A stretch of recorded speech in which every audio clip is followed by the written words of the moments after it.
తెలంగాణ రాజకీయాలలో ఒక hot topic నడుస్తూ ఉంది. తెలంగాణ రాజకీయాలకు సంబంధించినటువంటి ఒక చర్చ బాగా నడుస్తూ ఉంది. ఇప్పుడు ముఖ్యమంత్రి గారు రేవంత్ రెడ్డి గారు ఢిల్లీలో ఉన్నారు. ఏఐసిసి కార్యాలయం ఏదైతే ఉందో ఆ కార్యాలయ ఓపెనింగ్ సందర్భంగా ఆయన ఢిల్లీలో ఉన్నారు. ఈ సందర్భంగా ఆయన పార్టీ పెద్దలతోటి కొంతమందితోటి ఇవాళ భేటీ అవుతా ఉన్నాడు. ఇలా మీటింగ్లు ఉన్నాయి. ఆ మీటింగ్ల సందర్భంగా ఒక వార్త, ఒక విషయం బాగా సెన్సేషన్ అవుతోంది, సంచలనం అవుతూ ఉన్నది. ఒక విషయం బాగా పొలిటికల్ సర్కిల్లో తిరుగుతూ ఉన్నది. ఏంటి అది అంటే, కొంతమంది మంత్రులు, ఒక ముగ్గురు మంత్రులని క్యాబినెట్ నుంచి బయటకు పంపించేటువంటి అవకాశం ఉంది. ముగ్గురు మంత్రులకు ఉద్వాసన పలికేటువంటి అవకాశం కనపడుతూ ఉంది. ఆ ముగ్గురు మంత్రులు ఎవరు ఏంటి అనేది ఒక చర్చ బాగా నడుస్తూ ఉంది. ఎవరు ఆ ముగ్గురు మంత్రులు?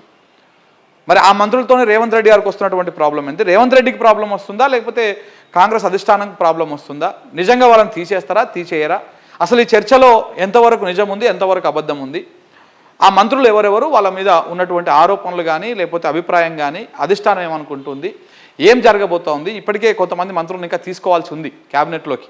ఇంకా హోంశాఖకు మంత్రి కావాలి, మున్సిపల్ శాఖకు మంత్రి కావాలి, ఇంకా ఖాళీగా ఉన్నటువంటి పోర్ట్ఫోలియోలని ఫిలప్ చేయాలి. ఆ పని సంవత్సర కాలంగా ఇంకా కాంగ్రెస్ పార్టీ చేస్తలేదు. ఇంకా రాష్ట్రానికి హోంమంత్రి లేనటువంటి రాష్ట్రంగా దేశంలోనే మన తెలంగాణ రాష్ట్రం చరిత్ర లిఖించేటట్టు కనపడతా ఉంది, రికార్డు కొట్టేటట్టుగా. సో కాబట్టి ఈ నేపథ్యంలో అసలు ఉన్న పదవులు పోయేటువంటి అవకాశం వరకు ఉంది. ఆ ముగ్గురు మంత్రులు ఎవరు అంటే వీళ్ళ పేర్లు బాగా వినపడుతుంది. కొండా సురేఖ ఒకటి, కొండా సురేఖ పేరు వినపడతా ఉంది. జూపల్లి కృష్ణారావు పేరు వినపడతా ఉంది. అలాగే ఎవరైతే తుమ్మల నాగేశ్వరరావు గారు ఉన్నారో ఆయన పేరు కూడా వినపడతా ఉంది. కొండా సురేఖను మంత్రి పదవి నుంచి తొలగిస్తారా, క్యాబినెట్ నుంచి తీసేస్తారా అంటే నిజంగా కూడా అంటే కొన్ని పరిణామాలు చూస్తూ ఉంటే ఈ పరిణామాల నేపథ్యంలో ఏఐసిసి రాహుల్ గాంధీ కానీ లేకపోతే కేసీ వేణుగోపాల్ కానీ పైనటువంటి ఢిల్లీ కాంగ్రెస్ పెద్దలు ఎవరైతే ఉన్నారో వాళ్ళందరికీ కూడా ఈమె కొండా సురేఖ మీద కోపం పీకల్లాంకున్నట్టుగా తెలుస్తూ ఉన్నది. రేవంత్ రెడ్డి ఎంత నచ్చజెప్పేటువంటి ప్రయత్నం చేసినా కానీ కొండా సురేఖకి ఉద్వాసన తప్పదు అనేటువంటి అభిప్రాయాన్ని ఏఐసిసి పెద్దలు వెలుబుచ్చినట్టుగా తెలుస్తున్నది. ఆమెను తీసేయాల్సింది ఎట్టి పరిస్థితుల్లో క్యాబినెట్లోకి వెళ్ళాను. ఎందుకు తీసేయాల్సింది అంటే ఈమె కొన్ని సంచలన వ్యాఖ్యలు చేసింది. ఏ వ్యాఖ్యలు చేసింది? కేటీఆర్ మీద, సమంత మీద, ఇట్లా కొన్ని సినిమా వాళ్ళకి సంబంధించినటువంటి వాళ్ళ మీద ఈమె వ్యాఖ్యలు చేసింది. ఈ వ్యాఖ్యలు కాంగ్రెస్ పార్టీకి జాతీయ స్థాయిలో డ్యామేజ్ చేసి పెట్టినాయి.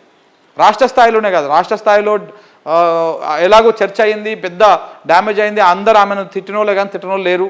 అటు ఫిలిం వర్గాల్లో కూడా, సినిమా ఇండస్ట్రీలో కూడా, ఒక్క టాలీవుడ్లోనే కాదు, ఈ టాలీవుడ్ కానీ కోలీవుడ్ కానీ ఇట్లా ఉంటాయిగా, బాలీవుడ్ కానీ ఈ సినిమా రంగాలు ఏవైతే ఉన్నాయో ఇవి అందరు దేశవ్యాప్తంగా ఉన్నటువంటి సినీ ప్రముఖుల నుంచి ఆమె వ్యతిరేకత మూట కట్టుకున్నది. అందరూ కొండా సురేఖని రాష్ట్ర ప్రభుత్వాన్ని తిట్టినోళ్ళు కానీ తిట్టినోళ్ళు లేరు. At the same time national media కూడా కొండా సురేఖ వ్యవహారము, ఆమె మాట్లాడినటువంటి అతి జుగుప్సాకరమైనటువంటి వ్యాఖ్యల మీద నేషనల్ మీడియాలో బాగా చర్చ అయింది. అది జాతీయ కాంగ్రెస్ పార్టీకి తీవ్ర నష్టం తెచ్చిపెట్టింది. దాదాపు ఒక వారం రోజుల పాటు ఆమె కాంగ్రెస్ పార్టీకి డ్యామేజ్ చేసింది. సో అప్పటికే వాళ్ళు డిసైడ్ అయిపోయారు. కానీ వెంటనే నిర్ణయం తీసుకుంటే, వెంటనే వేటేస్తే పార్టీకి కొంత డ్యామేజ్ ఇంకా అయ్యేటువంటి అవకాశం ఉంది. మరి దట్టు ఆమె ఒక బీసీ నాయకురాలు. సో కాబట్టి ఇవన్నీ కూడా ఫ్యాక్టర్స్ ఆలోచించి కొంచెం నిమ్మలంగా ఆమె మీద చర్య తీసుకుందామని అనుకుంటున్నట్టుగా తెలిసింది. అందుకే దాంట్లో భాగంగానే ఇప్పుడు ఏదైతే క్యాబినెట్లో మంత్రులను కొంతమంది కొత్తోళ్ళని చేర్చాలి, ఉన్న వాళ్ళని తీసేయాలనేటువంటి చర్చ వస్తున్నప్పుడు కొండా సురేఖ పేరు ప్రధానంగా వినపడతా ఉంది. ఇది ఏఐసిసి ఇంట్రెస్ట్.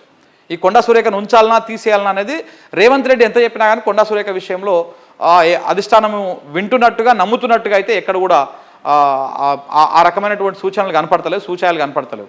ఇది ఏఐసిసి ఇంట్రెస్ట్ అనమాట. కొండా సురేఖని క్యాబినెట్లో ఉంచాలనా తీసేయాలనా అనేది. ఒకవేళ తీసేస్తే మాత్రం 100% అది రాహుల్ గాంధీ కోపం వచ్చింది కాబట్టి ఆమెను క్యాబినెట్లోకి వెళ్ళి తీసేసిరు అనేటువంటి మాటకు బలం చేకూరుస్తుంది. ఇంకొకటి జూపల్లి కృష్ణారావు వ్యవహారంలో కూడా కాస్త ముఖ్యమంత్రి గారు బాగా డిసప్పాయింట్గా ఉన్నట్టుంది. ఆయనని కొంత అంతిముట్టినట్టుగానే వ్యవహారం నడుస్తూ ఉన్నది.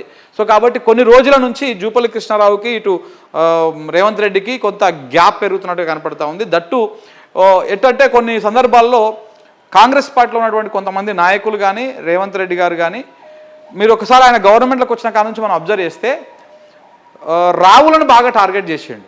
అంటే వెలమ అనేటువంటి సామాజిక వర్గాన్ని బాగా టార్గెట్ చేసిండు. ఆ టార్గెట్ సందర్భంగా ఇదే జూపల్లి కృష్ణారావు 1-2 సార్లు ముఖ్యమంత్రి గారి దగ్గర ప్రస్తావించినట్టుగా తెలుస్తూ ఉంది. మీరు ఒక కులాన్ని ఇట్లా దూషించడము, కులాన్ని టార్గెట్ చేసి కొంతమంది మన ఎమ్మెల్యేలతో మాట్లాడించడము, ఇదంతా కూడా రాంగ్ వేలో పోతుంది. సమాజంలో కూడా వేరే విధంగా పోర్ట్రేట్ అవుతూ ఉన్నది. ఇది కరెక్ట్ కాదు అన్నప్పుడు కొంత ఆయన గ్యాప్ వచ్చినట్టు తెలుస్తుంది. ఎందుకంటే రేవంత్ రెడ్డికి పర్సనల్గా వెలుమ అనేటువంటి క్యాస్ట్ మీద బాగా పర్సనల్ గ్రడ్జ్ పెట్టుకున్నాడు ఆయన. గతంలో కర్ణాటకలో ఆయన మాట్లాడినప్పుడు మాటలు కూడా చూసినాం మనం. పద్మనాభులు, రెడ్డి రాజులు ఇట్లా అట్లా అనేదో స్టోరీ చెప్పేసి వెలమలని ఎందుకు ఆయన వ్యతిరేకిస్తూ ఉన్నాడు. ఆయన డైరెక్ట్గా బహిరంగంగానే వ్యతిరేకిస్తూ ఉన్నాడు. సో అలాగే ఆయన అధికారంలోకి వచ్చినాక ఫోన్ ట్యాపింగ్ కేసు వ్యవహారంలో కావచ్చు, అందరూ వెలమ అధికారులు ఎవరైతే ఉన్నారో, రావులు ఎవరైతే ఉన్నారో వాళ్ళందరినీ టార్గెట్ చేసి జైల్లో పెట్టేటువంటి సందర్భం మనం చూస్తూనే ఉన్నాం. ఇప్పుడు కేసులు వ్యవహారం కానీ ఇట్లాంటివన్నీ కూడా ఇక్కడ పొజిషన్లో కూడా రావు ఉన్నటువంటి వాళ్ళకు ప్రభుత్వంలో ఆయన సీనియర్ అయినా లేకపోతే ఇంకేదైనా కానీ అంత మంచి పొజిషన్ ఇస్తున్నట్టుగా ఎక్కడ కనబడతలేదు. వాళ్ళని కొంత అంటిముట్టనట్టుగా వ్యవహారంగా కొంత దూరంగా పెడుతున్నట్టుగానే కనబడతా ఉంది. ఈ కోణంలో ఆయన అడగడము ఇదంతా కూడా రేవంత్ రెడ్డికి పడకపోవడము, ఈ వ్యవహారంలో జూపల్లి కృష్ణారావు మంత్రి పదవి పోయేటువంటి అవకాశాలు కనపడతా ఉన్నాయి. దాంతోపాటు ఆయన ఎక్సైజ్ శాఖ మంత్రిగా ఉన్నాడు. ఆయన కొడుకు మీద కూడా కొంత ఆరోపణలు వచ్చినాయి. ఈ ఎక్సైజ్కి సంబంధించినటువంటి ఈ అవకతవకల వ్యవహారంలో గతంలో బీఆర్ఎస్ నాయకులు క్రిషాంక్ కూడా ఒక ఆరోపణ చేసిండు ఇదే జూపల్లి కృష్ణారావు ఎక్సైజ్ శాఖ మంత్రి మీద కూడా. సో కొన్ని ముడుపులు ముట్టినాయని ఇట్లాంటివన్నీ జరిగినాయి అన్నటువంటి ఆరోపణలు కూడా వచ్చిండ్రు. ఇప్పుడు ఈయనను తొలగించుకునేటువంటి అవకాశం ఉన్నట్టుగా కనబడతాం. దాంతోపాటు ప్రభుత్వం రీసెంట్గా ఒక నిర్ణయం తీసుకున్నది. కొత్త బ్రాండ్లకు ఇక్కడ తెలంగాణలో అనుమతిస్తూ వాళ్ళను రావాల్సిందిగా కొంత ప్రచారం ఒక ఆర్డర్ కూడా పాస్ చేసింది. ఈ సందర్భంగా ఏమైనా తీసేస్తే ఆ శాఖ ఎవరి దగ్గరికి వెళ్ళిపోతుంది? బై డిఫాల్ట్గా ముఖ్యమంత్రి దగ్గరికి వెళ్ళిపోతుంది. ఒకవేళ ఏమన్నా మంచి జరిగినా లాభం జరిగినా ఏమన్నా వచ్చేటి పోయేటి ఉన్నా కానీ ముఖ్యమంత్రి గారికి లాభం చేకూర్చే విధంగా ఉంటుంది. కాబట్టి ఈ సమయంలో ఎక్సైజ్ శాఖ మంత్రిని తొలగించేసి ఆ లాభమా ఆ కార్యక్రమం ఏమైనా ఉంటే మనకే అందేటువంటి విధంగా చేసుకుంటే ఎలా ఉంటుంది అన్నటువంటి ఆలోచన కూడా చేస్తున్నట్టు కనపడతా ఉంది. ఈయన తొలగించేసి ఇదే పాలమూరు జిల్లాకు సంబంధించినటువంటి ఒకరికి లేదా ఇంకొకరికి ఒక బీసీకి అయితే మంత్రి పదవి ఇచ్చేటువంటి అవకాశాలు కనపడతా ఉన్నాయి. మరి ఈయన పదవి ఉంటుందా పోతుందా అనేది కూడా రానున్న రోజులలో తెలనున్నది. ఇక తుమ్మల నాగేశ్వరరావు గురించి మనం స్పెషల్గా చెప్పాల్సిన అవసరం లేదు, మనం మాట్లాడినాం కూడా ఈ రైతుల వ్యవహారంలో. ఎందుకంటే ఈ రాష్ట్ర ప్రభుత్వం మీద తిరగబడే రంగంలో మొదటి రంగము రైతు రంగం, వ్యవసాయ రంగం. రైతులు మొదటి నుంచి కాంగ్రెస్ ప్రభుత్వం మీద తిరగబడుతూనే ఉన్నారు. అధికారంలోకి వచ్చినాక మేము డిసెంబర్లో రాగానే 15,000 వేస్తాము, రైతు బంధు 10,000 ఇస్తున్నాడు కేసీఆర్, మేము రాగానే 15,000 వేస్తామని చెప్పి అక్కడ నుంచి మొదలైనటువంటి రైతు తిరుగుబాటు రాష్ట్ర ప్రభుత్వం మీద అది ఇట్లా కొనసాగుతూనే ఉన్నది. ఇప్పటికి 2 సార్లు రైతు బంధు ఎగ్గొట్టడము, రుణమాఫీ పేరుతోటి ప్రచారం చేసుకోవడం తప్ప రైతులకు ఎవరికి కూడా రుణమాఫీ కాకపోవడము, ఈ అన్ని నేపథ్యంలో మొన్నటి క్యాబినెట్లో కూడా ఇప్పుడు రైతు భరోసా 15,000 ఇస్తామని చెప్పారు, ఇప్పటికి 2 సార్లు ఎగ్గొట్టిరు. చివరికి 15,000 కాదు 12,000కే కుదించారు దాన్ని. మళ్ళీ అందులో కూడా వ్యవసాయానికి సాగుకు యోగ్యమైనటువంటి భూమికే ఇస్తామని కూడా ఒక లిటికేషన్ పెట్టారు. దీంతో చాలామంది పేదలు చాలామంది రైతులు కూడా ఈ పథకానికి దూరం అయ్యేటువంటి అవకాశం ఉంది. ఈ నెగిటివిటీ అంతా కూడా నాణ్యతల్ని వేసుకోవాల్సినటువంటి అవసరం వస్తుంది. సో కాబట్టి నేను ఈ శాఖ నిర్వహించాను అని చెప్పేసి తుమ్మల నాగేశ్వరరావు గారు ఆయన మొన్న క్యాబినెట్ మీటింగ్లోనే చెప్పినట్టుగా మనకు వార్తలు వచ్చినాయి. ఈ నేపథ్యంలో ఇంకా ఈయన అంత అయిష్టంగా ఉండడం ఎందుకు అనుకున్నాడా, లేకపోతే గతంలో కూడా ఒకసారి రేవంత్ రెడ్డి స్టార్టింగ్లో ముఖ్యమంత్రి అయిన తొలినాళ్ళల్లో కొంత చిల్లర మాటలు మాట్లాడండి బాగా. అంటే ముఖ్యమంత్రిని మన మాజీ ముఖ్యమంత్రి కేసీఆర్ను ఉద్దేశించి మాట్లాడిన సందర్భంగా కొంత వల్గర్ లాంగ్వేజ్ వాడడము, కొంత బూతులు వాడడము, ఇష్టం వచ్చినట్టు మాట్లాడితే ఈయన ఒక పెద్ద మనిషి. బేసిక్గా చంద్రబాబు క్యాబినెట్లో పనిచేసిండు, ఈయన కేసీఆర్ క్యాబినెట్లో పనిచేసిండు, ఇప్పుడు రేవంత్ రెడ్డి క్యాబినెట్లో పనిచేస్తూ ఉన్నాడు. సో ఆ పెద్ద మనిషి కాబట్టి కొంచెం పెద్ద మనిషి తరీకలా ఏం మాట్లాడుతున్నావు, నువ్వు పిల్ల చేష్టలు వేయకు, నువ్వు ముఖ్యమంత్రి లెక్కన వ్యవహరించు అనేటువంటి మాట కూడా క్యాబినెట్లో కూడా వాగ్వాదం జరిగినట్టుగా గతంలో వార్తలు వచ్చినాయి. దాంతోపాటు సీఎం వర్సెస్ తుమ్మల అనేటువంటి క్యాబినెట్లో జరిగింది. నాకు చెప్పేదానిక మీ ఎవరి పని వాళ్ళు చేస్తే మంచిది, నువ్వేంది నాకు చెప్పేదన్నట్టుగా ముఖ్యమంత్రి కూడా సమాధానం ఇచ్చినట్టు ఇట్లా వార్తలు వచ్చినాయి అప్పట్లో. సో ఈ నేపథ్యంలో ఈయన తొలగించుకుంటేనే బెటర్, ఊరికి అన్నింటికి అడ్డం పడతా ఉన్నాడు, కాళ్ళ కట్టె పెడతా ఉన్నాడు. సో కాబట్టి తొలగించుకుంటేనే మంచిదని చెప్పేసి ఇది ముఖ్యమంత్రి ఇంట్రెస్ట్.